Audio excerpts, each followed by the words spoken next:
பரிசுத்த நாமம் மகிமைப்படுவதாக. உங்கள் யாவரையும் மீண்டுமாக கர்த்தருடைய நாமத்திலே நான் வாழ்த்து இந்த செய்தி வேலைக்கு வரவேற்கிறேன். இந்த செய்திக்கு கொடுக்கப்பட்டிருக்கிற தலைப்பு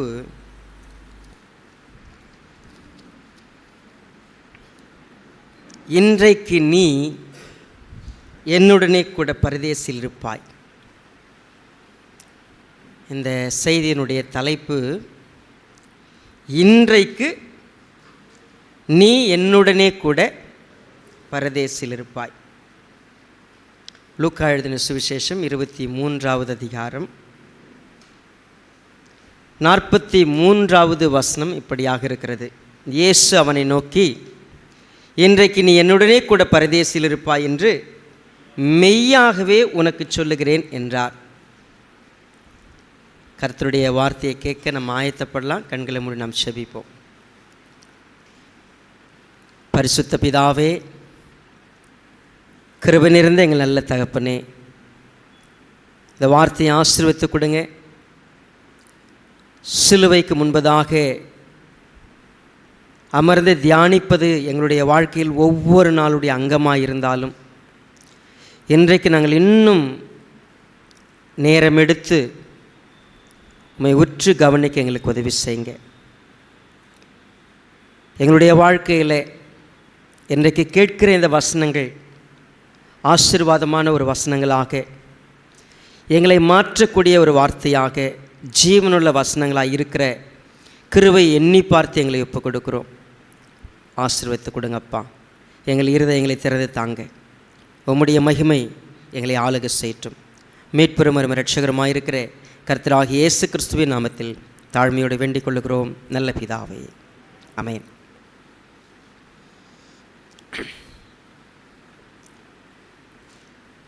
எப்பொழுதும் புனித வெள்ளி அப்படின்னு சொன்னால் எல்லா சர்ச்லேயும் 7 வார்த்தைகளை என்ன செய்வாங்க, தியானிப்பாங்க, வழக்கமாக உண்டு.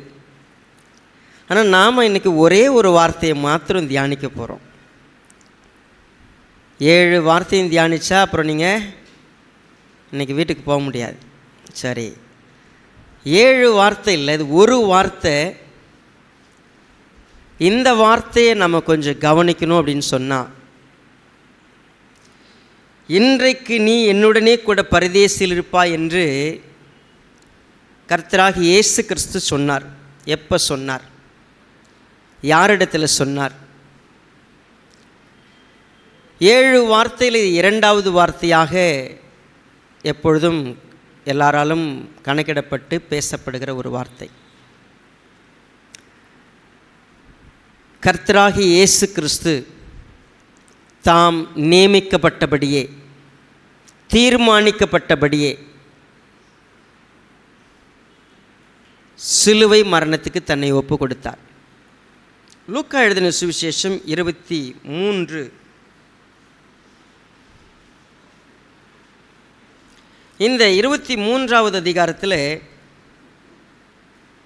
பிலாத்துவினிடத்தில் இயேசுவை விசாரிப்பதற்காக கொண்டு வருகிறார்கள். ஏரோதுவினிடத்தில் அழைத்து சென்ற இயேசு எந்த அற்புதத்தையும் செய்யவில்லை. அவன் அற்புதத்தை எதிர்பார்த்தான், எந்த அற்புதத்தையும் அவர் செய்யவில்லை. அவன் நிராகரித்து பிலாத்துவினிடத்திலே அனுப்பிவிட்டான். பிலாத்துவினிடத்தில் கேஸ் வருகிறது. பிலாத்து விசாரிக்கிறான்.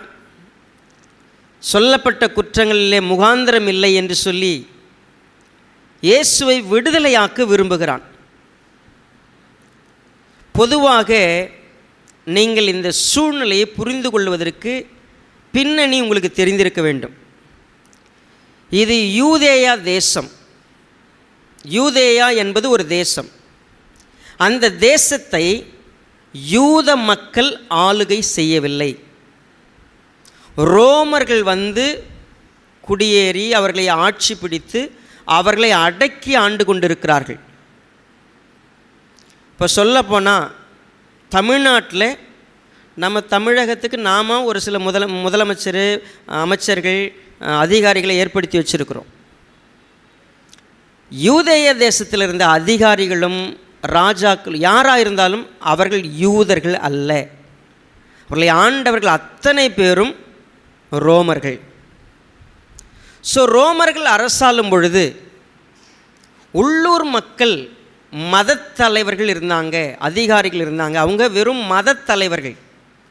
அவங்க என்ன கிடையாது, அரசியல் ரீதியான தலைவர்கள் கிடையாது. சொல்லப்போனால் ஜுடிஷியல் சிஸ்டம் அவங்கக்கிட்ட இல்லை. ஒன்லி அவங்கக்கிட்ட இருந்தது எல்லாம் ரிலீஜியஸ் சிஸ்டத்தில் மட்டும்தான் அவங்க ஆட்கள் இருந்தாங்க. பொதுவாகவே ரோமர்கள் ஆட்சி செய்யக்கூடிய தேசங்களில் அந்த மக்கள் அவங்க மத சுதந்திரத்தில் தலையிட மாட்டாங்க. அவர்களுடைய பொருளாதார ரீதியில் அவங்கள வரி வசூலிக்கிறது, அவங்கள கொடுமையாய் அடக்கி ஆளுவது, இதெல்லாம் செய்வாங்க. மத சுதந்திரத்தில் தலையிட மாட்டாங்க. இப்போது இயேசுவானவர் சிலுவையில் அறையப்பட போகிற இந்த காலம் பஸ்கா பண்டிகையின் நேரம். நம்ம நேற்றே பார்த்தோம், அது பஸ்கா பண்டிகை அந்த நேரத்தில் தான் இது நடக்கப் போகிறது. நல்ல கவனிங்க, பஸ்கா பண்டிகை தோறும் எந்த விதமான கொடூர செயல்களும் யூதேய தேசத்தில் நடக்காது. ஏன் அப்படின்னு கேட்டிங்கன்னா, ஏதாவது தண்டனை கொடுக்கணும், ஏதாவது ஒரு ஆக்ஷன் எடுக்கணும்னா பஸ்கா பண்டிகையில் செய்ய மாட்டாங்க. ஏன் செய்ய மாட்டாங்க? எல்லா தேசத்திலும் பரவி இருந்த யூதர்கள் என்ன பண்ணுவாங்க, திரும்பி எருசலேமுக்கு வருவாங்க. எருசலேமில் கூடுகிற யூதர்களை ரோமர்கள் பகைத்து கொள்ள விரும்ப மாட்டார்கள். எந்த ஒரு சட்டத்தையும் அப்பொழுது நிறைவேற்ற மாட்டாங்க. வழக்கமாக என்ன நடக்கும் அப்படின்னு கேட்டிங்கன்னா, இந்த மாதிரியான சூழ்நிலைகளில் ஒரு காரியம் நடக்கும். யூதர்களை திருப்திப்படுத்துவதற்கு என்னெல்லாம் செய்ய முடியும்? அப்போ ரோம ஆட்சியாளராக இருந்த ஒரு முதலமைச்சர் ரேஞ்சில் இருக்கக்கூடிய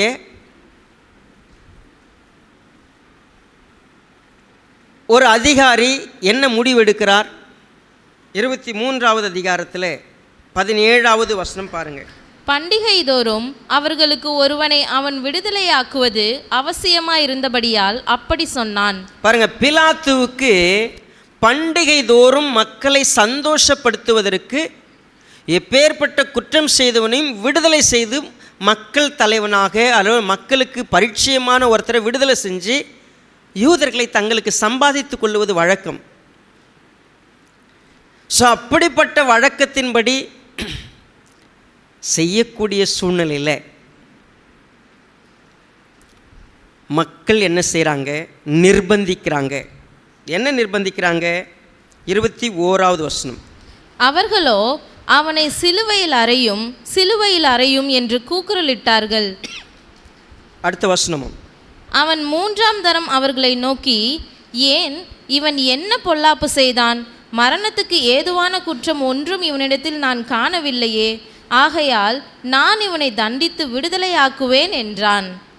அப்படி இருந்தும் அவரை சிலுவையில் அறைய வேண்டும் என்று அவர்கள் உரத்த சத்தத்தோടെ கேட்டுக்கொண்டே இருந்தார்கள். அவர்களும் பிரதான ஆசாரியரும் இட்ட சத்தம் மேற்கொண்டது. பிரதான ஆசாரியரும் அங்கிருந்த ஜனங்களும் போட்ட சத்தம் சிலுவையில் அறையும் சிலுவையில் அறையும் சிலுவையில் அறையும். பாருங்க, யூதர்கள் ஒன்று சேர்ந்து யூத ஜனத்தில் முக்கியமாக இருந்த ஒருவரை சிலுவையில் அடிக்க சொல்லி கட்டாயப்படுத்துகிறார்கள். ரோமர்கள் தீர்மானிக்கவில்லை. ரோமர்களுக்கு விருப்பம் இல்லை இப்படி ஒரு தண்டனை நிறைவேற்றணும்.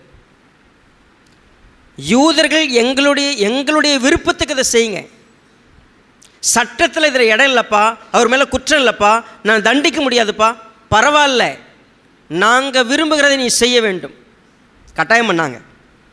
சரி, இப்படி இவங்க கட்டாயம் பண்ணது ஒரு விஷயத்தை நம்ம புரிஞ்சுக்கலாம். தேவனுடைய தீர்மானத்தின்படி தான் எல்லாம் நடக்க போகிறது. அவருடைய வேலை சரியாக எல்லாவற்றையும் செய்கிறது. அதற்கு இவர்கள் எல்லோரும் தங்கள் பெயர்களை எழுதி கொண்டாங்க. அவ்வளோதான், நேற்று பார்த்தது போல தான். சரி, என்ன நடக்கிறது? பிலாத்து அடுத்த வசனத்தில் பாருங்கள். அப்பொழுது அவர்கள் கேட்டுக்கொண்டபடியே ஆகட்டும் என்று பிலாத்து தீர்ப்பு செய்து கலகத்தின் நிமித்தமும் கொலைபாதகத்தின் நிமித்தமும் காவலில் போடப்பட்டிருந்தவனை அவர்கள் கேட்டுக்கொண்டபடியே விடுதலையாக்கி இயேசுவையோ அவர்கள் இஷ்டத்துக்கு ஒப்பு கொடுத்தான். இயேசுவை அவர்கள் இஷ்டத்துக்கு ஒப்பு கொடுத்தான். சரி, நல்லா கவனிக்கணும். கொலைபாதகம், கலகம். இப்போ இயேசுவானவர் மீதும் சாட்டப்படுகிற குற்றம் அதே தான். இவங்க பெரிய கலகம் பண்ணிட்டு இருக்கிறாப்புல, தேவாலயத்தை இடித்து கட்டுன்னு சொல்கிறாரு, தன்னை தேவனுக்கு சமமாக்குறாரு, அதனால் நீங்கள் அவரை கொலை செய்யணும். அதுக்கு ரோம சட்டத்தில் இடமே இல்லை. ரைட், கொலை செய்கிறதுக்கு இவங்க முடிவு பண்ணிட்டாங்க. சிலுவையில் அடிக்க சொல்லிட்டாங்க. சிலுவையில் அடிக்கக்கூடிய தண்டனை ரோமர்கள் செய்யக்கூடிய தண்டனை. இப்போ நல்லா கவனிங்க, நம்ம இன்றைக்கி ஒரு வசனத்தை எடுத்துருக்குறோம். இன்றைக்கு நீ என்னுடனே கூட பரதேசில் இருப்பாய். இந்த வசனம் ஏன் இங்கே இருக்குது? இயேசுவனர் சும்மா சொன்னாரா? இந்த வசனத்தினுடைய பின்னணியை நம்ம எடுக்கணும் அப்படின்னு சொன்னால், இயேசுவை சிலுவையில் அடிக்க போகிறாங்க. ஆக்சுவலாக பண்டிகையில் தண்டனை நிறைவேற்றம் கிடையாது, எந்த தண்டனையும் கிடையாது. ஏற்கனவே 2 பேர் தண்டனைக்கு உள்ளானவங்க இருக்கிறாங்க, கிரிமினல்ஸ். அவங்க 2 பேருமே அவங்க ரொம்ப ஜாலியாக இருக்கிறாங்க. என்ன ஜாலியாக இருக்கிறாங்க? இந்த பண்டிகை கடந்துருச்சுன்னா ஏதாவது ஒரு விதத்தில் நமக்கு என்ன வந்துடும்? விடுதலை வந்துடும். நல்லா புரிஞ்சுக்கணும். குறிப்பாக 32வது வசனத்தை பாருங்கள். குற்றவாளிகளாகிய வேறு 2 பேரும் அவரோடு கூட கொலை செய்யப்படுவதற்கு கொண்டு போகப்பட்டார்கள். இப்போ இயேசுவானவர் சிலுவையில் அறையப்படும்படி ஒப்பு கொடுக்கப்பட்டார். அவர் ஒப்பு கொடுக்கப்படும் பொழுது கூட 2 பேரை கூட்டு போகிறாங்க, அவங்களும் கொலை செய்யப்படுறதுக்கு. இந்த 2 பேருக்கும் தண்டனை இவ்வளோ சீக்கிரம் வரும்னு அவங்க எதிர்பார்க்கல. ஏன்னா பண்டிகையில் வழக்கமாக அந்த தண்டனை நிறைவேற்ற மாட்டாங்க. எப்படியாவது கொஞ்சம் வாய்தா கிடச்சிச்சின்னா, கொஞ்சம் நாள் கிடச்சிச்சின்னா விடுதலை கிடைக்கிறதுக்கு வாய்ப்பு இருக்குது, தப்பிக்கிறதுக்கு வாய்ப்பு இருக்குது. இப்போது ஒருவரை கொலை செய்யும் பொழுது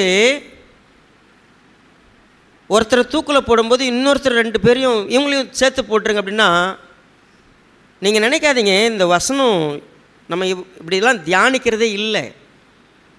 இவங்க 2 பேருடைய மனநிலையை நீங்கள் கொஞ்சம் பார்க்கணும். 2 பேரை வலுக்கட்டாயமாக பிடிச்சி கூட கூப்பிட்டு போகிறாங்க. இப்போ இந்த 2 பேர் ஆக்சுவலாக குற்றவாளிகள். இப்போ இன்னொருத்தருக்கு கிடைக்கிறதுனால இவர்களும் நிர்பந்திக்கப்பட்டு கொண்டு போகப்படுறாங்க. சரி, கொண்டு போயிட்டாங்க. 33வது வசனம்.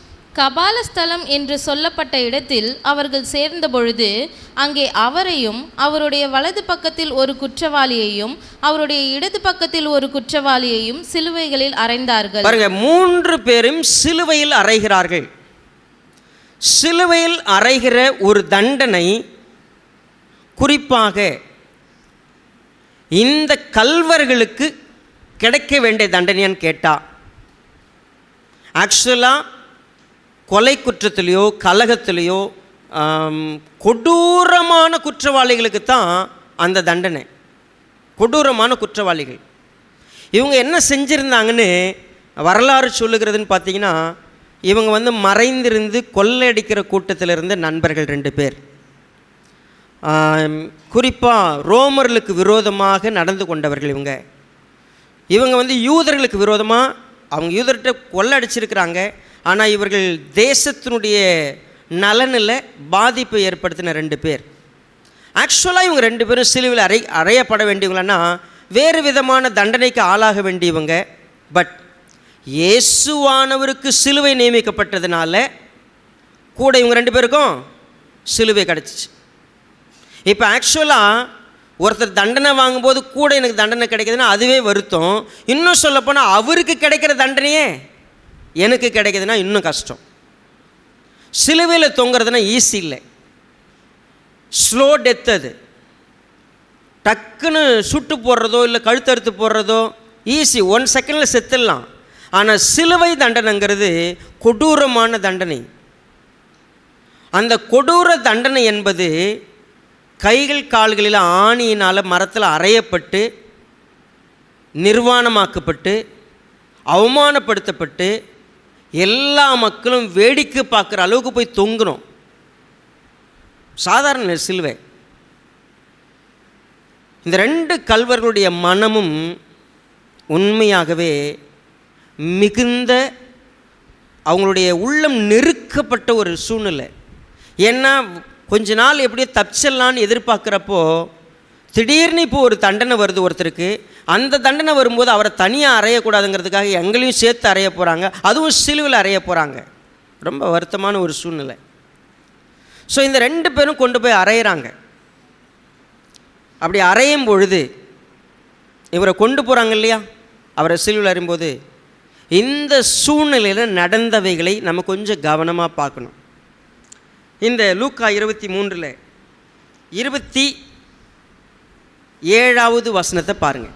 திரள் கூட்டமான ஜனங்களும் அவருக்காக புலம்பி அழுகிற ஸ்திரீகளும் அவருக்கு பின் சென்றார்கள். பாருங்க, நிறைய பேர் இயேசுவானவர் சிலுவை தூக்கிட்டு போகும்போது இந்த 2 கிரிமினல்ஸும் கூட்டு போகும்போது அவங்க ஒரு காட்சியை பார்க்குறாங்க. இந்த இயேசுவுக்காக திரளான கூட்டம் அழுது கொண்டு வருகிறது. நிறைய பெண்கள் அழுகுறாங்க. இந்த 2 திருடங்களுக்கு யாராவது அழுதுருப்பாங்களா தெரியல. நிறைய பேர் அழுதுட்டு வராங்க. இந்த காட்சியை பார்க்குறாங்க. அந்த காட்சி நடுவே ஒரு வார்த்தை அவர்களுடைய இருதயத்துக்கிட்ட வருகிறது. இது என்ன வார்த்தை? இயேசு அவர்கள் முகமாய் திரும்பி, எருசலேமின் குமாரத்திகளே, நீங்கள் எனக்காக அழாமல் உங்களுக்காகவும் உங்கள் பிள்ளைகளுக்காகவும் அழுங்கள். நீங்கள் எனக்காக அழாதீங்க, உங்களுக்காக அழுங்க, உங்கள் பிள்ளைகளுக்காக அழுங்க. எனக்கு நேருகிற இந்த விஷயத்தை குறித்து நீங்கள் கவலைப்படாதீங்க, நீங்கள் எனக்காக நீங்கள் கண்ணீர் சிந்தாதீங்க. உண்மையாகவே இந்த 2 கல்வர்களும் அந்த வார்த்தையை கேட்டுட்டு தான் கபாலஸ்தலத்துக்கு வந்தாங்க. ரைட், கபாலஸ்தலத்துக்கு வந்தாச்சு. இயேசுவானவர் சென்டராக சிலுவையில் அடிச்சிட்டாங்க. ஒருத்தர் வலது பக்கமும் இன்னொருத்தர் இடது பக்கமும். இப்போ 2 பேரும் அவரை பார்க்குற மாதிரி தான் அரைஞ்சிருக்கிறாங்க. 3 சிலுவை நேராலாம் இல்லை, ஒரு சென்டர், 2 பக்கம், அவங்க 2 பேரும் இவரை பார்க்குற மாதிரி அப்படி தான் சிலுவையில் அடிச்சிருக்கிறாங்க. சரி, இப்போ நம்ம தொடர்ந்து 34வது வசனத்தை பார்ப்போம். அப்பொழுது இயேசு, பிதாவே, இவர்களுக்கு மன்னியும், தாங்கள் செய்கிறது இன்னதென்று அறியாதிருக்கிறார்களே என்றார். அவருடைய வஸ்திரங்களை அவர்கள் பங்கிட்டு சீட்டு போட்டார்கள். பாருங்க, 2 முக்கியமான விஷயங்களை ஏற்கனவே ஒரு விஷயத்தை பார்த்துட்டு வந்துட்டாங்க சிலுவைக்கு வரும்பொழுதே. இப்பொழுது சிலுவையில் அரைஞ்ச உடனே அவருடைய முகத்தை உற்று பார்க்குறாங்க, அவருடைய சரீரத்தை பார்க்குறாங்க. சரீரம் முழுவதும் வாரினால் அடிபட்டு ரத்தம் சொட்ட சொட்ட அவருடைய உடம்பெல்லாம் இரத்த காயங்களாக இருக்கிறது. இவங்க 2 பேருக்கும் வாரில் யாரும் இவங்க 2 பேரையும் அடிக்கலை. இவங்களுக்கு வெறும் சிலுவையில் அறையப்பட்ட அந்த காயங்கள் மட்டும்தான், வேறு எந்த முள்முடி சூட்டப்படலை, எதுவுமே இல்லை. இயேசுவானவர் அவங்க உற்று பார்க்குறாங்க. இந்த 2 பேரும் பார்த்துக்கிட்டு இருக்கிறாங்க. அப்போ இயேசுவானவர் பேசக்கூடிய ஒரு வார்த்தை இதுவரைக்கும் யாராலையும் எதிர்பார்க்காத ஒரு வார்த்தை. அவரை முள்முடி சூட்டினவங்க, வாரினால் அடித்தவங்க, சிலுவையை தூக்கிட்டு வர்றதுக்கு அவரை நடத்தி கொண்டு வந்தவங்க, சிலுவையில் அடித்து தூக்கி நாட்டிட்டு எல்லாம் முடியுது. இப்போ அவர் பேசுகிற வார்த்தை, பிதாவே, இவர்களுக்கு மன்னியும், தாங்கள் செய்கிறது என்னதென்று தெரியாமல் செய்கிறாங்கன்னு சொல்கிறத இந்த 2 கல்வரும் கேட்குறாங்க. சரி, இதோடு மட்டும் இல்லை. அடுத்தது 35. ஜனங்கள் நின்று பார்த்து கொண்டிருந்தார்கள். ஜனங்கள் நின்று வேடிக்கை பார்த்து கொண்டிருந்தார்கள். அவர்களுடனே கூட அதிகாரிகளும் அவரை இகழ்ந்து. இப்ப ஜனங்க நின்று பார்க்குறாங்க, அதிகாரிகள் அவரை இகழ்றாங்க. இவன் மற்றவர்களை ரட்சித்தான், இவன் தேவனால் தெரிந்து கொள்ளப்பட்ட கிறிஸ்துவானால் தன்னைத்தானே ரட்சித்து கொள்ளட்டும் என்றார்கள். பாருங்க, பாசிட்டிவா ஒரு விஷயம் சொல்றாங்க. நிறைய பேருக்கு இந்த ஆள் என்ன பண்ணாரு, விடுதலைலாம் கொடுத்தாரு. ஆனால் தன்னை விடுவிக்க முடியாதபடிக்கு முடிஞ்சால் அந்த 3 ஆணியும் பிடிக்கிட்டு வெளியே வரட்டுமேன்னு பேசுகிறாங்க. வேற ஒன்றும் இல்லை. இன்றைக்கி அவர் கிறிஸ்து வந்தால் இந்த ஆணியை பிடிக்கிட்டு வெளியே வரட்டும். அவரை குறித்து பேசக்கூடிய வார்த்தைகளை கேட்குறாங்க, ஜனங்க வேடிக்கை பார்க்குறாங்க. எல்லாம் நடந்துக்கிட்டு இருக்கு. இன்னொரு விஷயத்தையும் அவங்க பார்க்குறாங்க. என்ன பார்க்குறாங்க பார்க்கலாம். போர் சேவகரும் அவரிடத்தில் சேர்ந்து அவருக்கு காடியை கொடுத்து, நீ யூதரின் ராஜாவானால் உன்னை ரட்சித்துக்கொள் என்று அவரை பரியாசம் பண்ணினார்கள். போர் சேவகர்கள் அவரை பரியாசம் பண்ணுறாங்க. ஒருத்தங்க இகழ்றாங்க, ஒருத்தங்க வேடிக்கை பார்க்குறாங்க, ஒருத்தங்க என்னென்னலாம் நடக்குது, இதெல்லாம் நடக்குது. ரைட், ஃபைனலாக இன்னொரு சம்பவம் நடக்குது. இவன் யூதருடைய ராஜா என்று கிரேக்கு, லத்தீன், எபிரேய எழுத்துக்களில் எழுதி அவருக்கு மேலாக வைக்கப்பட்டது. பாருங்க, என்னென்ன காட்சி! சிலுவையில் அறையிறதுக்கு அவர் சிலுவையை தூக்கிட்டு போகிறாரு. 2 குற்றவாளிகளும் அவரோட கூட கொண்டு போகப்படுறாங்க. எருசலேமில் இருக்கிற எல்லா மேக்சிமம் திரளான கூட்டம் வந்து அவரை பார்த்து அழுகுறாங்க. அழுவும்போது அவர் திரும்பி பார்த்து சொல்கிறார், நீங்களாம் எனக்காக அழுவாதீங்க, உங்களுக்காக உங்கள் பிள்ளைங்களுக்காக அழுவுன்னு சொல்கிறாரு. கொண்டு போய் சிலுவையில் அறையிறாங்க. சிலுவையில் அரைஞ்ச உடனே அவர் அங்கே இருக்கிற சூழ்நிலையை பார்த்துட்டு எல்லாரையும் மன்னிங்கன்னு சொல்லி பேசுகிறாரு. அந்த மன்னிங்கன்னு சொன்ன பிற்பாடும் அங்கே இருக்கிற ஜனங்க வேடிக்கை பார்க்குறாங்க, பரியாசம் பண்ணுறாங்க, இகழ்கிறாங்க, எல்லாம் நடந்துக்கிட்டு இருக்கு. இந்த சூழ்நிலையில் போர்ச்சவர்கள் பயங்கரமாக அவரை கிண்டல் பண்ணிக்கிட்டு இருக்கிறாங்க.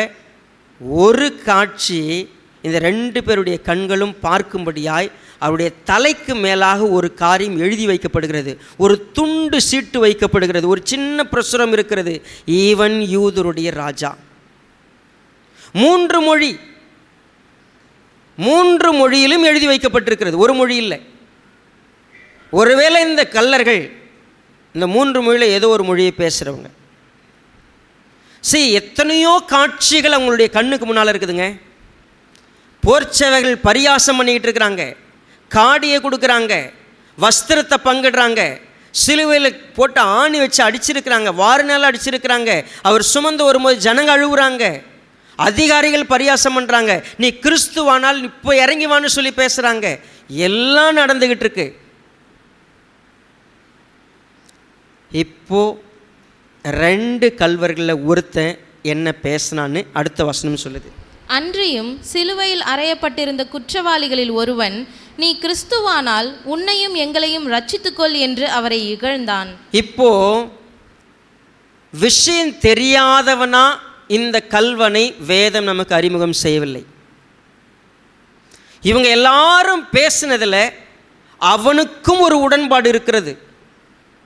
சிலுவையில் அறையப்படுகிற இவர் யார் என்பதை அவனும் ஓரளவுக்கு தெரிந்து வைத்திருந்தான். என்ன தெரியும் அவனுக்கு? நாசரேத்தூரானாகிய இயேசுவை தெரியும். அவர் அற்புதம் செய்தார் என்று தெரியும்.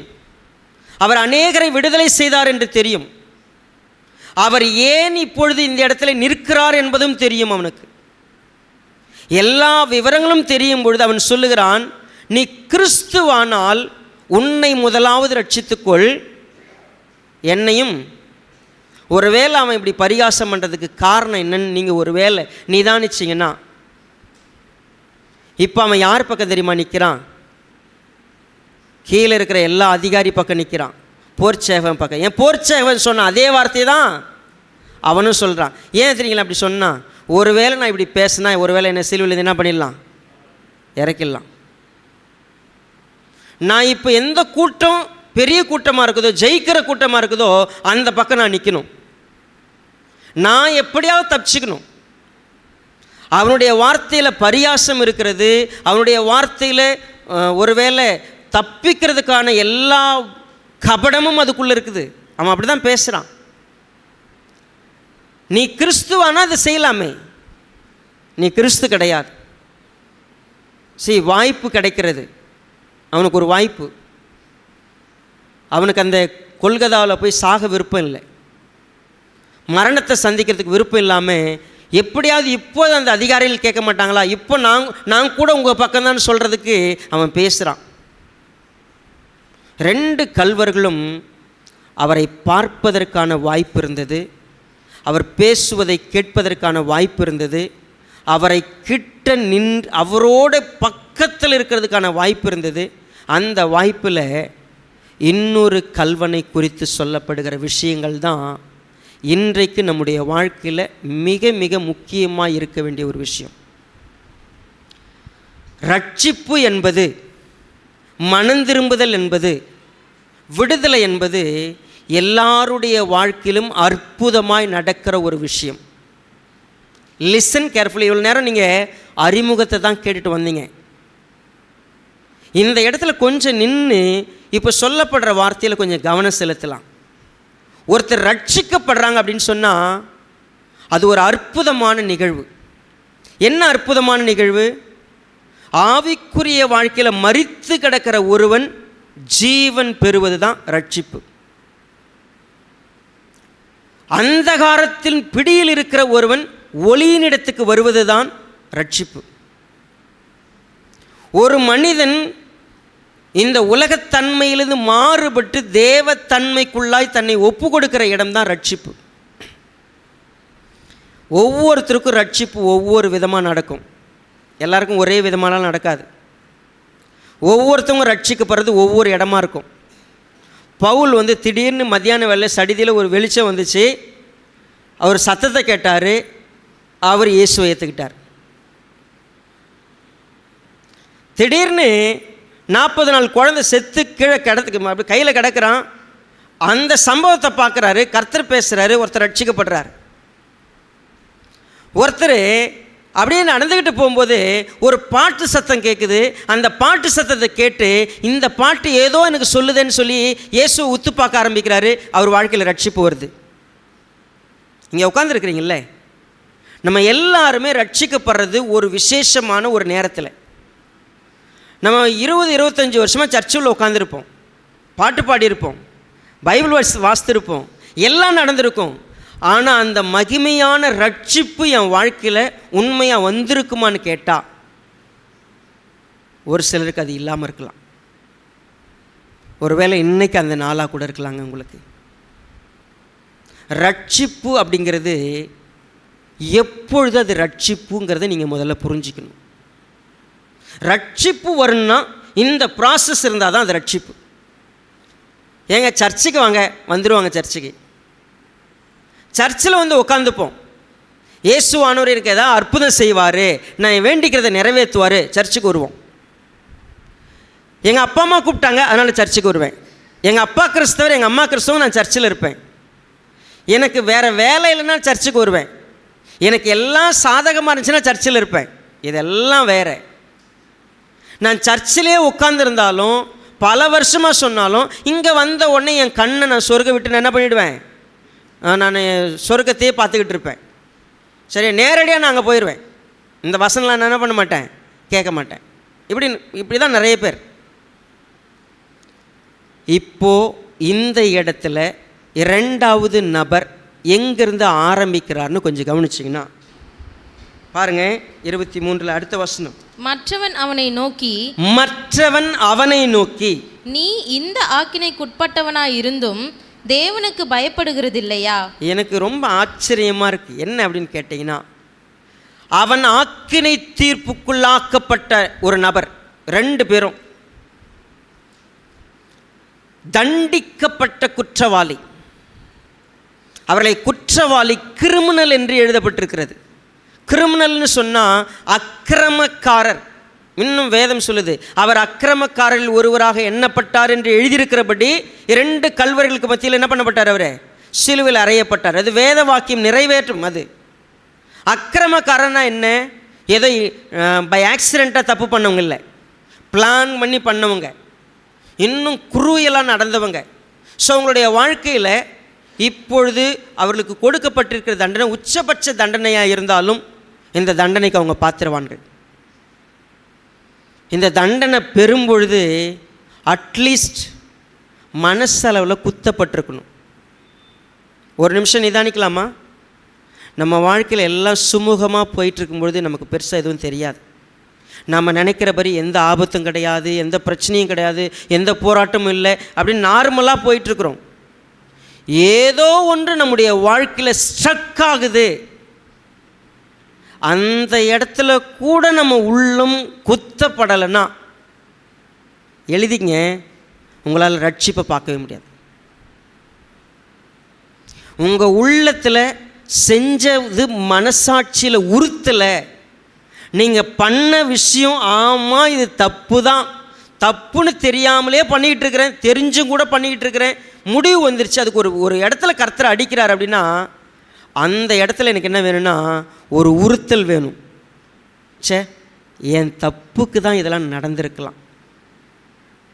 நிறைய பேர் யார் தெரியுங்களா, மனம் திரும்புவாங்க. ஒரு நாளாவது நடந்த விஷயத்தை குறித்து வருத்தப்படுறது, அன்னைக்கு நான் செஞ்சது தப்புங்க.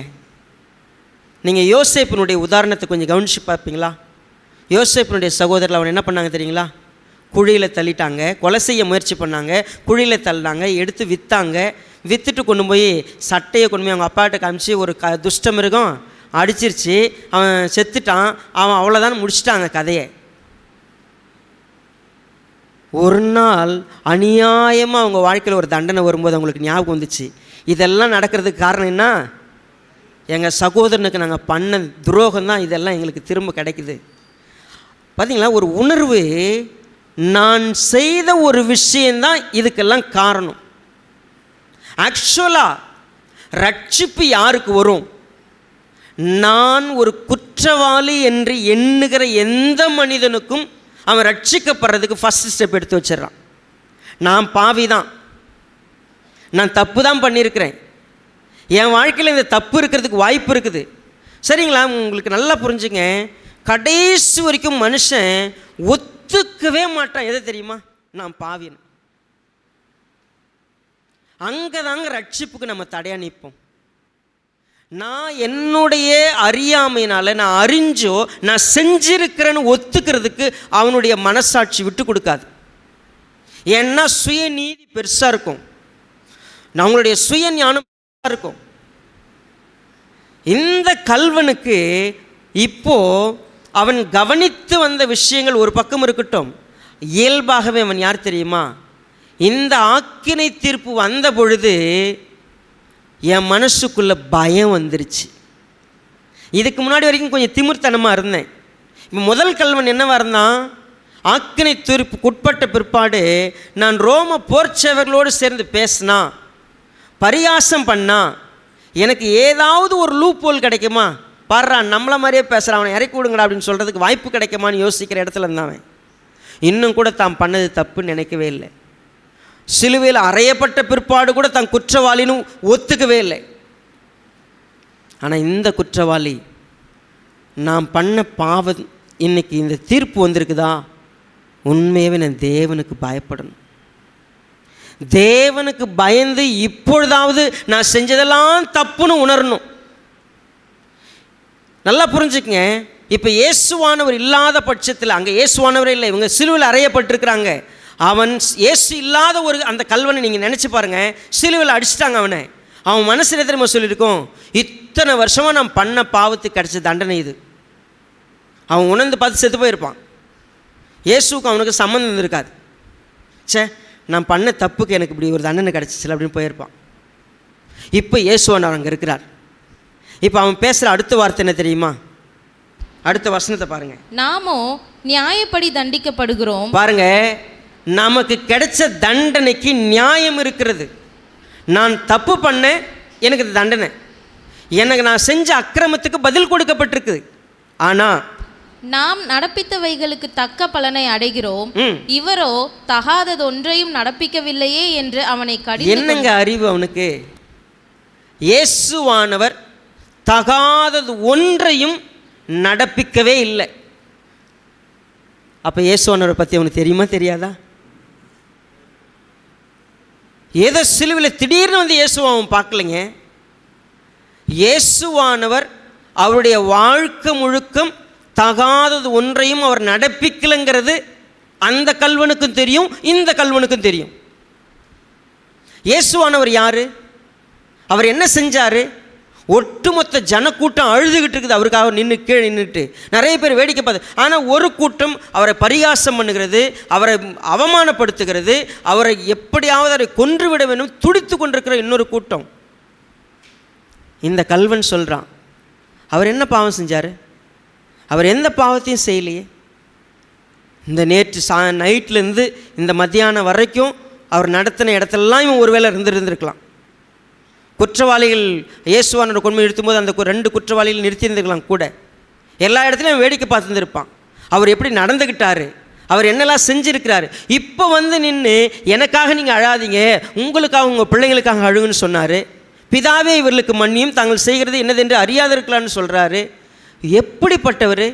இன்னும் சொல்லப்போனால் நான் ஒரு முகத்தை பார்த்தேன், அந்த கண்ணை பார்த்தேன், அந்த கண்ணில் தெரிகிற மன்னிப்பு, அந்த கண்ணில் தெரிகிற அவர் இந்த ஜனக்கூட்டத்தின் வைத்திருக்கிற அன்பு, அவர் யாருங்கிறத, அவர் முகத்தை பார்த்தேன், அவர் கண்ணை பார்த்தேன், அவர் வார்த்தையை பார்த்தேன், அவருடைய செயலை பார்த்தேன்.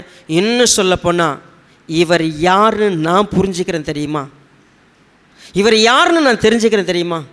அடுத்த வசனம் சொல்லுது, இயேசுவை நோக்கி, ஆண்டவரே, நீர் உம்முடைய ராஜ்யத்தில் வரும்போது அடியேனை நினைத்தருளும் என்றார். அவன் அற்புதமான ஒரு வார்த்தையை சொல்கிறான். ஆண்டவரேன்னு கூப்பிட்டான், லார்டுன்னு கூப்பிட்றான், கர்த்தாவேன்னு சொல்கிறான். கர்த்தாவே, நீர்தான் ராஜா, உங்களுக்கு ஒரு ராஜ்யம் இருக்கிறது. உம்முடைய ராஜ்யம் இந்த ராஜ்யம் இல்லை. ரோம ராஜ்யத்தினால உங்கள் உசுரை இப்போ எடுக்க முடியும். ஆனால் நீங்கள் தான் மெய்யான ராஜா. நீங்கள் அரசாளுவீங்க. உங்கள் ராஜ்யத்தில் வரும்பொழுது அந்த ராஜ்யத்தில் எனக்கு இடம் கொடுங்கன்னு சொல்லி கேட்டான். நீங்கள் ராஜான்னு எனக்கு தெரியும், நீங்கள் தான் ஆண்டவர், நீங்கள் தான் கர்த்தர். எனக்கு வாய்ப்பு கிடைக்குமா? நான் ஒரு குற்றவாளி, நான் தகாததை எல்லாவற்றையும் நடப்பித்திருக்கிறேன், என் வாழ்க்கை முழுக்க அழுக்கு தான். எனக்கு மன்னிப்பு கிடைக்குமா? எனக்கு இரக்கம் கிடைக்குமா? நான் உம்முடைய ராஜ்யத்துக்குள்ளே வர முடியுமா? நான் திருந்தி வாழ்கிறதுக்கு எனக்கு வாழ்க்கை கொடுன்னு நான் கேட்கல. ஆண்டவரே, என்னை மன்னிச்சிருங்க, எனக்கு இந்த உலகத்தில் வாழ்கிறதுக்கு நீங்கள் நினச்சிங்கன்னா இப்போ கூட என்னை விடுதலையாக்கி அனுப்ப முடியும். எனக்கு இன்னொரு 20 வருஷம் சேர்த்து கொடுங்க. நான் இந்த உலகத்தில் வாழ விரும்புகிறேன், திருந்தி நான் நல்ல மனுஷனாக வாழ விரும்புகிறேன், என் பொண்டாட்டி பிள்ளையை போய் பார்க்க விரும்புகிறேன், எனக்கு வேலை வேணும், நான் நல்லா இருக்கணும். அதெல்லாம் எதுவுமே இல்லைங்க. உண்மையாகவே எனக்கு நீங்கள் உம்முடைய ராஜ்யத்தில் நான் வரணும். நீர் தான் ராஜா. பிலாத்து இவன் யூதருடைய ராஜான்னு எழுதி வச்சான். அவன் எழுதி வச்சது இருக்கட்டுங்க, என் இருதயத்தில் நான் எழுதுகிறேன், நீங்கள் தான் என் ராஜா, நீங்கள் தான் என் கர்த்தர், நீங்கள் தான் என் ஆண்டவர். நீங்கள் இப்போ தொங்குறது என் பாவத்துக்காக தான் தொங்குறீங்க. நான் அடிக்கப்பட்டது நியாயம், ஆனால் நாம் அந்த நித்திய ராஜ்யத்துக்குள்ளே பிரவேசிக்கணுன்றதுக்காகத்தான் நீங்கள் உங்கள் உயிரை கொடுக்கறதுக்கு நீங்கள் நிற்கிறீங்க. நான் உங்களை பார்க்குறேன். ஒரு கல்வன் சொல்கிறான், இகழ்ந்து பேசுகிறான்.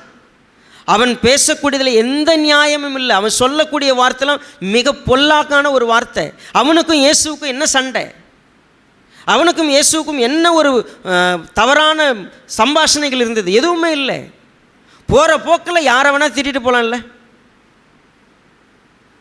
ஒரு கல்வன் இயேசுவை பார்த்து இகழ்வதற்கும் பரிகாசம் பண்ணுறதுக்கு என்ன உரிமை இருந்துச்சு? எதுவுமே கிடையாது. ஆனால் அவன் பரியாசம் பண்ணுறவனா இகழ்றவனா நின்னான். இந்த கல்வன் அவனை கடிந்து கொண்டு சொல்லுகிறான், நாம் தண்டிக்கப்பட வேண்டிய, அதுவும் குறிப்பாக நான் தண்டிக்கப்பட வேண்டியவன். ஆனால் இந்த உலகத்தில் எனக்கு கிடைச்ச தண்டனை கிடைச்சிருச்சு. ஆனால் நித்தியத்துக்குள்ளே நான் போகணுன்னா நான் எனக்கு ஒரு ராஜாவை நான் கண்டுபிடித்திருக்கிறேன். யூதருக்கு ராஜாவாகிய கிறிஸ்து அவர் தான். நீ கிறிஸ்துவானால் இறங்கி வா, கிறிஸ்துவானால் என்னை ரட்சி, கிறிஸ்துவானால் இந்த உலகத்தில் எனக்கு ஒரு நல்ல வாழ்க்கையை கொடு. பாருங்கள், நீங்கள் ரட்சிக்கப்படுறதுக்கு இயேசுவான ஒரு பெரிய அற்புதம் செய்யணும்னு நினைக்காதீங்க. இயேசுவான ஒரு அற்புதம் செஞ்சால் நிறைய பேர் ரட்சிக்கப்படுவாங்கன்னு நினைக்கிறீங்கள? அதெல்லாம் மேலோட்டமானது. இங்கே இயேசுவான அற்புதம் செய்யலை, கையொரு நிலையில் தொங்கிக்கிட்டு இருக்கிறார். அவரால் எதுவும் செய்ய முடியாது, எந்த அற்புதமும் பண்ண முடியாது. அந்த இடத்துல நிற்கிறார். அவர் முகமெல்லாம் அழகாக வேற இல்லை, அவர் அகோரமான நிலையில் இருக்கிறார். அவரை பார்த்து ராஜான்னு சொல்லணுன்னா நீங்கள் ஞாபகம் இருக்குதா பாருங்கள், 5 அப்போ 2 மீன் 5000 பேருக்கு கொடுத்த உடனே ஜனங்களாம் என்ன பண்ணாங்களே தெரியுமா? அவரை ராஜாவாக்கும்படி பிடித்து கொண்ட போக மனதாக இருந்தார்கள். அப்போ ராஜாவாக்கலாம். சிலுவையில் இருக்கும்போது ராஜாவாக்குறது ஈஸியா? ஈஸி இல்லையே. அவர் என்ன இப்போ அற்புதம் செய்ய போகிறாரு? இப்போ விடுதலை கொடுத்துட போகிறாரா? இப்போ வாழ்க்கையில் உனக்கு சமாதானம் வந்துட போதா? நீ இப்போ நல்ல வாழ்க்கையை வாழ போறியா? எதுவுமே இல்லைங்க. இந்த கல்வனுடைய விசுவாசம் இருக்குது இல்லை? உங்களுக்கு ஒரு வேளை நான் இப்போ சொல்கிறேன், இன்றைக்கி நல்லா இருக்கிறோம், திடீர்னு இந்த வாரத்தில் டாக்டர் சொல்லிட்டாரு இன்னும் 3 மாதம் தான் உயிரோடு இருப்பீங்க. அப்போ பாருங்களேன் உங்கள் விசுவாசம். அப்படியே கதறுவோம், ஆண்டவர் அற்புதம் செய்ய மாட்டாரா, எனக்கு கொடுக்க மாட்டாரா, நான் ஜெபம் பண்ணுறேன், நான் பாஸ்டிங் இருக்கிறேன், நான் உட்காரேன், எல்லாம் அப்படியே. அப்போ தான் நம்ம விசுவாசத்தினுடைய ஒட்டுமொத்த மந்திரத்தையும் என்ன பண்ணுவோம், கொட்டி அப்படியே பயங்கர விசுவாசத்தை காட்டுவோம். ஆண்டவர் ஒன்றும் சொல்ல மாட்டார், செத்துருப்பார். என்ன பண்ணுவோம்? முடிஞ்சு. ராஜாவை வச்சிருந்த இயேசுனா வருவார் திடீர்னு. ஆமாங்க, விட்டு தூக்கி போட்டு போனவங்க எத்தனையோ பேர் தெரியுங்களா உங்களுக்கு?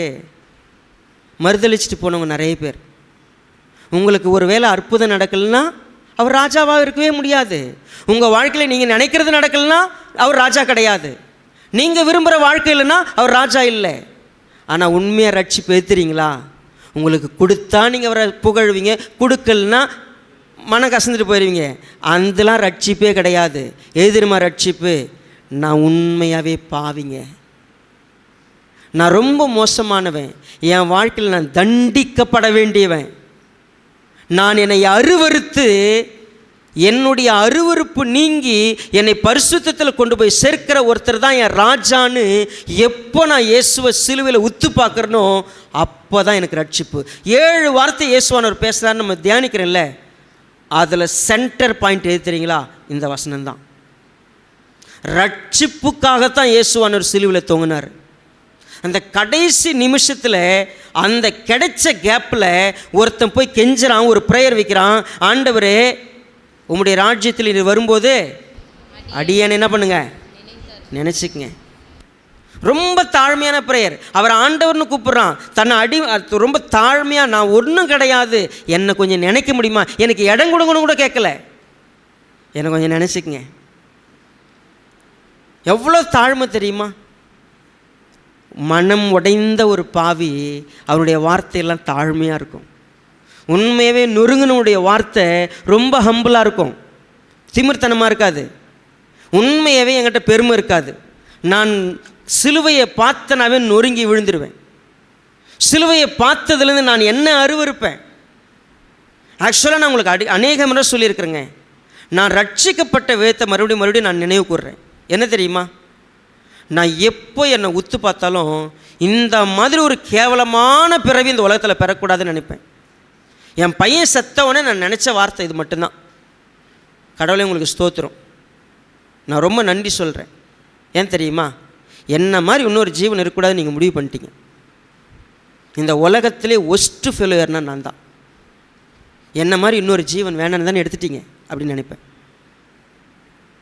ஏன்னா நான் ரொம்ப அருவருப்பேன். என் கேரக்டர், என்னுடைய பிஹேவியர், இதெல்லாம் அருவறுத்ததுனால தான் கர்த்தர் என்னை கொஞ்சம் கொஞ்சமாக அவரை போல் மாற்றினார். நான் ஒருவேளை நான் நீதிமானாவோ, நான் உத்தமனாவோ, நான் நல்லவனாவோ, நான் என்னுடைய கேரக்டர்லாம் பெஸ்ட்டு நான் நினச்சிருந்தேன்னா இந்த இடத்துக்கு நான் வந்திருக்க மாட்டேன். இயேசுவானவரை உத்து பார்க்குறப்போ நான் உண்மையாகவே தண்டிக்கப்பட வேண்டியவன். அந்த சிலுவையில் அவர் தொங்குறப்போ, அவர் தொங்குறதுக்கு தகுதியான ஒரு ஆள் யாருன்னா நான் தான். எத்தனை பேர் நீங்கள் இயேசுவானவர் சிலுவையில் தொங்குறப்போ கூட அடிக்க விடப்பட வேண்டிய ஆள் நான் தான்னு எத்தனை பேர் ஒத்துக்கிட்டீங்க? நீங்கள் ஒத்துக்கிட்டு இருந்தீங்கன்னா அன்னைக்கு கர்த்தருடைய வார்த்தை உங்கள் உள்ளே வந்து பிரவேசிச்சிருக்கும். ஆமாப்பா அப்படின்னு சொல்லி உங்கள் உள்ளத்தில் பிரவேசித்து ஒரு விஷயத்தை விளங்க பண்ணியிருக்கோம். என்ன தெரியுமா? இயேசுவானவர் தான் கிறிஸ்து, அவருக்கு ஒரு ராஜ்யம் இருக்கிறது, அந்த ராஜ்யத்தில் அவர் ராஜாவாக வீற்றிருப்பார். அந்த ராஜ்யத்தில் ஒருத்தரை சேர்க்கணுன்னா அந்த சிலுவைக்கு இல்லை தொங்குற அவருடைய மன்னிப்பு உனக்கு வேணும்னு கேட்டிருப்பேன். ஆண்டவரே எனக்கு இடக்கம் பாராட்டுன்னு கேட்டிருப்பேன். அவர் உடனடியாக சொல்லுவார், அஷூரன்ஸோடு சொல்லுவார், மெய்யாக நான் உனக்கு சொல்கிறேன், இன்றைக்கே நீ என்னுடனே கூட பரதேசில் இருப்ப. கன்ஃபர்மேஷன், மேபிலாம் இல்லை, என்ன கிடையாது, வாய்ப்பு இருந்தால் பார்க்கலாம்பாலாம் இல்லை, எழுதிட்டாருங்க தீர்ப்பு. நீ 100% ஷூராக சொல்கிறேன், you will be with me today. நீ என் கூட இன்னைக்கு இருப்ப, இன்னிலேருந்து நீ என் கூடவே இருப்ப.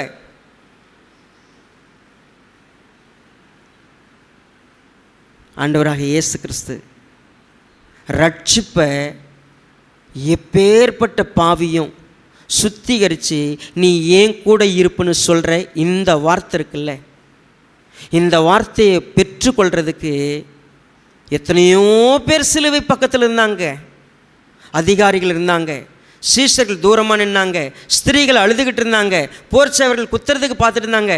இவ்வளவு பேருக்கு மத்தியில் ஒரு பாவி ரட்சிக்கப்பட்டான். அவன் தன்னை பாவின்னு ஒத்துக்கிட்டதுனால. அவன் மட்டும்தான் அன்னைக்கே பரதேசிக்கு போகிற பாக்கியம் பெற்றவன். நீங்கள் யோசிங்களேன், எத்தனை முறை நம்ம குட் ஃப்ரைடே இல்லை சிலுவையை பற்றி தியானிக்கும் பொழுதெல்லாம் நம்ம இன்னும் கூட நம்ம ஏதோ பாவமே செய்யாதவங்க போல் இருக்கிறோம். நம்ம ஏதோ ரொம்ப நல்லவங்க மாதிரி ஆக்ட் பண்ணிகிட்டு இருக்கிறோம். பாவி அப்படின்ற உணர்வு வந்தால் தாங்க கர்த்தருடைய வார்த்தையே உள்ளே போகும். தன்னுடைய பாவங்களை அறிக்கை செய்கிறவன் மட்டும்தான் என்ன பண்ண முடியும்? இரக்கத்தை பெற முடியும். தன்னுடைய பாவங்களை மறைக்கிறவங்க வாழ்க்கையே கிடையாது. நான் ஒருவேளை நான் பாவம் செய்யவே இல்லை என்று சொல்லுவேன் என்று சொன்னால் நான் யாரை பொய்யராக்குவேன்? தேவனையே பொய்யராக்குவேன். என்னிடத்தில் உண்மை கிடையாது. நம்முடைய பாவங்களை நாம் அறிக்கையிடுவதற்கு தயாராக இருக்கணும். ஆண்டவரே, இந்த நிலைக்கு காரணம் நான் தான். என் குடும்பம் இன்றைக்கி தத்தளிக்கிறதுக்கு காரணம் நான் தான். என் வாழ்க்கை இப்படி இருக்கிறதுக்கு காரணம் நான் தான். உம்முடைய ராஜ்யத்துக்குள்ளே நான் இருக்கணும்னா நீங்கள் எனக்கு இரக்கம் பாராட்டுங்க. நீங்கள் என் ராஜா, நீங்கள் என் ஆண்டவர், நான் உங்கள் கூட இருக்க விரும்புகிறேன், எனக்கு இரக்கம் கிடைக்குமா? அந்த தாழ்மையோடு கர்த்தருடைய இரக்கத்தை தேடுறவங்க ரட்சிப்பை உண்மையவே பார்ப்பாங்க. ஒருவேளை இந்த செய்தி கேட்டு நீங்கள் அப்படியே எந்திரிச்சு கூட போகலாம். இந்த செய்தியினுடைய முடிவில் நீங்கள் முதல் கல்லவனை போல் கடினப்பட்டு கூட போகலாம். வேடிக்கை பார்த்த ஒரு கூட்டமாக இருக்கலாம், அமைதியாக போகிற ஒரு கூட்டமாக இருக்கலாம். ஆனால் உண்மையாகவே நான் சிலுவை காட்சியை பார்த்தேங்க. அந்த சிலுவையில் அவருக்கு பதில் நான் தான் தொங்கியிருக்கணும். ஆனால் அவர் எனக்காக தொங்கிட்டார். அவர் தொங்கினவர் என்ன பார்க்குறார்? அவருடைய கண் என்ன பார்க்குது? அது கருணும் இல்லை கண்ணும். அது என்னை உற்று பார்க்குறப்ப அவர் இரக்கத்தோடு பார்த்துருக்கிறார், மன்னிக்க பார்த்துருக்கிறார், அவர் அன்பை காட்டுறாரு. நான் என்ன செய்யணும்? நான் தாழ்மையோடு அவருடைய இரக்கத்தை தேடணும். எனக்கும் வாழ்க்கை கொடுங்கன்னு சொல்லி கேட்கணும். அவர் கொடுப்பார். இன்றைக்கு நீ என்னுடைய கூட இருப்ப. ஒருவேளை இன்றைக்கி நம்ம எங்கே இருக்க போகிறோம்? இன்றைக்கி என் கூட இருப்ப அப்படின்னு சொன்னால் நீங்கள் இந்த வார்த்தையை இப்படி நிதானிச்சுதுன்னா யோசிங்க. இயேசுவானவர் இந்த இடத்துல இன்றைக்கி நின்று உங்களை பார்த்தா இன்னைக்கு நீ என் கூடவே இருப்ப, இன்னிலேருந்து என் கூடவே இருப்ப. யாரை பார்த்து சொல்லுவார்னு நினைக்கிறீங்க? குட் ஃப்ரைடே ஆராதனைக்கு வந்தேன்ல, செய்தியை கேட்டுனுக்கிறேன்ல, நீங்கள் யாராக இருந்தால் உங்களை பார்த்து இன்றைக்கு இருந்து நீ என்னுடனே கூட இருப்ப, நான் அதை மெய்யாக நான் உனக்கு சொல்கிறேன், உறுதியாக சொல்கிறேன். எப்படிப்பட்ட இருதயம் எனக்கு இருந்துச்சுன்னா என்னை பார்த்து சொல்லுவார். நான் ரட்சிக்கப்பட்டவனா? ஒருவேளை நான் அவரை விட்டு எங்கே இருக்கிறேன், அவரை ஒரு ஓரத்தில் உட்கார வச்சு நான் எங்கெல்லாம் போயிட்டுருக்கிறேன், என்னெல்லாம் செஞ்சுக்கிட்டு இருக்கிறேன், நான் எதுக்கு அடிமையாக இருக்கிறேன், இந்த இருட்டுக்குள்ளே எப்படி வாழ்ந்துக்கிட்டு இருக்கிறேன், இன்னும் கர்த்தருக்கு விரோதமான செயல் என் வாழ்க்கையில் எப்படி இருக்குது, இன்னும் நான் ரட்சிக்கப்படலைன்னு சொன்னால் நீங்கள் புரிஞ்சுக்கங்க, கடைசி நேரம் ஒரு வினாடியில் என்னுடைய உயிர் போயிடுச்சுன்னா திரும்ப கேட்குறதுக்கு இடம் கிடையாது. அநேக பிள்ளைங்கள் இன்றைக்கி வந்திருக்கிறீங்க. தயவு செய்து இன்றைக்கி ஆண்டவர் உங்களை பார்த்து, மகனே நான் உன் இதய வாசலில் நின்று தட்டுறேன், நான் உன் வாசப்படியில் நின்று தட்டுறேன். ஆக்சுவலாக நம்ம வெளிப்படுத்தின விசேஷத்தில் பைபிள் ஸ்டடியில் படிப்போம், இருந்தாலும் இந்த வசனத்தை ஒரு முறை வாசிக்கலாம்.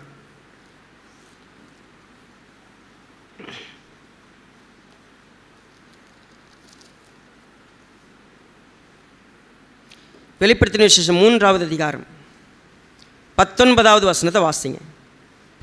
நான் நேசிக்கிறவர்கள் எவர்களோ அவர்களை கடிந்து கொண்டு சிட்சிக்கிறேன், ஆகையால் நீ ஜாக்கிரதையா இருந்து மனம் திரும்பு. நான் நேசிக்கிறவர்கள் எவர்களோ அவர்களை கடிந்து கொண்டு சிட்சிக்கிறேன், ஆகையால் நீ ஜாக்கிரதையா இருந்து மனம் திரும்பு. சரி, இதோ வாசற்படியிலே நின்று தட்டுகிறேன். ஒருவன் என் சத்தத்தை கேட்டு கதவை திறந்தால் அவனிடத்தில் நான் பிரவேசித்து அவனோடே போஜனம் பண்ணுவேன். சரி, இப்போ கவனிங்க. ஆக்சுவலாக இந்த வசனத்தை நான் ஃபஸ்ட்லாம் படிக்கிறப்போ என்ன புரிஞ்சுக்கிட்டேன் அப்படின்னா, சுவிசேஷம் சொல்லும்போது ஆண்டவர் என்ன பண்ணுறார், சத்திய வசனத்தோடு வந்து கதவை தட்டுறாரு. ஒருத்தன் திறந்தாருன்னா அவன் ரட்சிக்கப்படுவான் அப்படின்னு நான் புரிஞ்சுக்கிட்டு இருந்தேன். ஆனால் ஆக்சுவலாக அவங்களுக்கெல்லாம் இல்லை இந்த வசனம். யாருக்கு தெரியுமா இந்த வசனம்?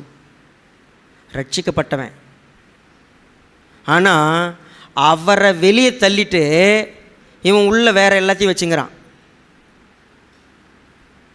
நான் அவனை நேசிக்கிறேன், அவனை கடிந்து கொள்கிறேன், அவனை சிட்சிக்கிறேன், நான் அவங்ககிட்ட எச்சரித்து சொல்கிறேன், நீ மனம் திரும்புடான்னு. மனம் திரும்பாத பட்சத்தில் வேற ஒன்று நடக்கும். அப்போ மனம் திரும்புறதுக்கு நான் வாசப்படியில் நின்று தட்டுறேன். என்னை வெளியே அனுப்பிட்டு நீ வேற ஒருத்தங்க கூட வாழ்ந்துங்கிற. நான் தட்டுறேன். ஒருவன் என் சத்தத்தை கேட்டு கதவை திறந்தா இன்றைக்கு நான் அவன் கூட வந்து அவனோட தங்கி அவங்க கூட போஜனம் பண்ணணும்னா அவனோட ஃபெலோஷிப்பாக இருப்பேன். ஆக்சுவலாக இயேசுவானவர் இன்றைக்கு அவருடைய சத்தத்தை கேட்பீங்கன்னா கடினப்படுத்தாதீங்கன்னு பிரேயரில் சொன்னார். இன்றைக்கு அவருடைய சத்தம், பிதாவே இவர்களுக்கு மன்னியும், தாங்கள் செய்கிறது என்னது என்று தெரியாமல் செய்கிறாங்க. அவருடைய சத்தத்தை நான் கேட்டேன், நான் பாவின்னு உணர்கிறேன். நான் மனம் திரும்பி உள்ளே வரும்பொழுது அவர் என் கூட இன்னிலேருந்து நான் கூடவே இருப்பேன். அவர் சொல்கிறதுக்கு அவர் ரொம்ப கிருபையாக இருக்கிறார். ஸோ நம்ம என்ன செய்ய போகிறோம்? அந்த உணர்வோடு கூட இன்றைக்கி கர்த்தர்ட்ட ஒப்பு கொடுக்கலாம். கண்களை மூடி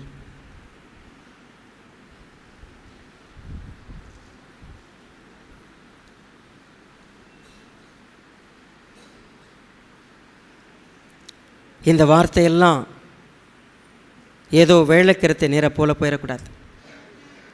உங்களை என்னையும் கர்த்தர் சந்தித்து இன்றைக்கி பேசியிருக்கிறார். நம்ம என்ன தீர்மானத்தோடு இருக்கிறோம்? மனம் திரும்பலாமா? உணரலாமா? நான் பாவிதான்னு நான் உணர்வனா? ஆண்டவர்கிட்ட கேட்பேனா? ஆண்டவரை இரக்கம் பாராட்டுங்க, நான் உங்கள் சத்தத்தை கேட்டு நான் உங்களை ஏற்றுக்க விரும்புகிறேன், உங்களுக்கு இடம் கொடுக்க விரும்புகிறேன், நீங்கள் என் உள்ளத்துக்கு வாங்கன்னு சொல்லுவீங்களா? வாழ்க்கை மாறுமா? இரக்கமுள்ள நல்ல பிதாவே, நீர் ஆசீர்வதித்திருக்கிற இந்த அற்புதமான நேரத்துக்காய் ஸ்தோத்திரம். எங்களுக்கு கொடுக்கப்பட்ட இந்த அற்புதமான வார்த்தைகளுக்காய் நன்றி. நாங்கள் எந்த மனநிலையோடு இந்த வார்த்தைகளை கேட்டோங்கிறத நீங்கள் பார்த்துக்கிட்டு இருக்கிறீங்க. எங்கள் உள்ளிந்திரியங்களெல்லாம் கர்த்தர் அறிந்திருக்கிறீர்.